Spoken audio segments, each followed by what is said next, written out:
of blessings, your miracle could be right around the corner. Airtel Tigo is making it shower huge cash prizes, data, and call minutes in the Airtel Tigo Miso promo.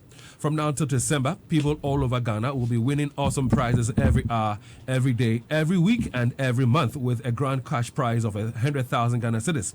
All you have to do is to simply dial star 500 hash, recharge 5 Ghana cedis or more, and build up points from Airtel Tigo's money or ATM transactions, which gives double points. Recharges, bundle purchases, SMS trivia, and general usage. You can also purchase points on star 500 hash via Airtel Tigo money / the ATM to boost your points. You can get even more points from the daily SMS trivia for 30 Ghana pesos or more. Hey, this is serious. They are not allowing the regional minister to go.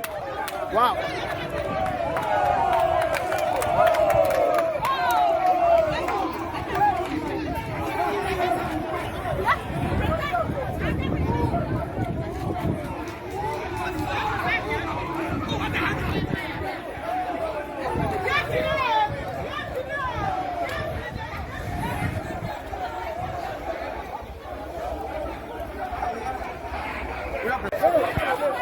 Hey, this is serious. They are not allowing the regional minister to go.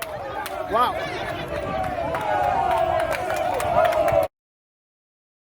Take this money. Everybody wants a piece of you, which of course is very, very normal. I have to serve you first. Yeah, no, but you've already served somebody first. But very interesting happenings regarding the endorsement of the nominee for Juaben Municipal Assembly, and I'm talking about Alex Osei. Safo Kantanka.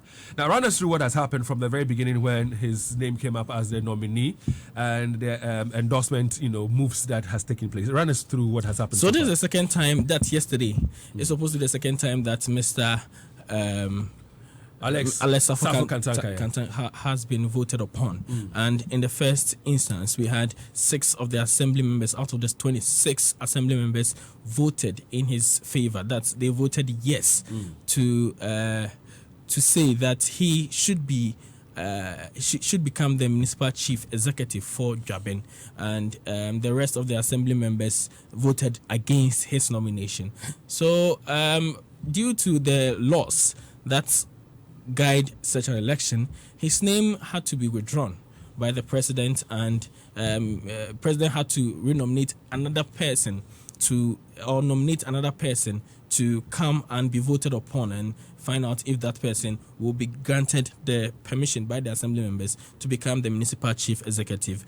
Fortunately for Mr. Safo Kantanka, the laws allows the president to renominate the initial nominee. So the president did so, and Mr. Safo Kantanka had to go forward for a second election.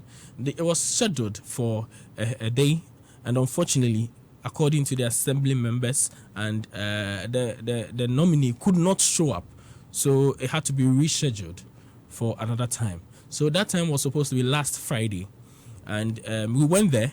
And when we got there, we realized that some of the assembly members were agitated. We went before time. It was scheduled for 2 p.m. We went ahead of time. Around 1 p.m., the media was there, or Multimedia were there to cover the proceedings. And Mr. Safo Kantanka was also there. Assembly members were there. The assembly members called the media into a press conference, and they told us that they think they cannot have the election today. We inquired, why do you think why aren't you willing to go ahead and vote upon the nominee? And according to the assembly members, the presence of military and the police is intimidating. And they showed us pictures of military armored vehicles. All right, so at this point in time, Nana, at this point in time, Joel and the team, please show us the military armored vehicles that was present last Friday. That made not this one, the military armored vehicles. Let's show that one. There are pictures. There are pictures, yes, where it made or compelled the assembly members to come out and say that they were not comfortable with it. They felt intimidated. Nana, please continue. So, due to the presence of these heavy armored vehicles, the assembly members believe it's intimidating enough, so they wanted to withdraw from the election. So coupled with the police presence, which was also as heavy as well, so within the press conference, the Juaben Dasibro Serbo drove to the conference grounds, which was the Dubuahin Park within Juaben, and he came there and asked them why they've decided to go on with the press conference when he has been the person mediating on these issues. The assembly members, since they were in the middle of the press conference, decided to finish it and go see him because they've pleaded with him to go back to his palace, and that they will come there to him and explain things to him. So a few points to note before we continue, Nanaya. So how come we had, and for our viewers on Facebook right now, you can see the presence of the armored vehicles we're talking about. It is there right now. That's what compelled the assembly members to hold the press conference and say that they felt intimidated and could not go ahead with the process. This is supposed to be a normal democratic process, and yet we have military presence there. Why military? Yes, you mentioned that there was police presence as well, but why do we have the presence of the military? Is that to suggest that the police could not do the job? That issue remains unexplained. Okay. Yesterday. So who invited them, by the way? Okay, yesterday, Ashanti Regional Minister Simon Osei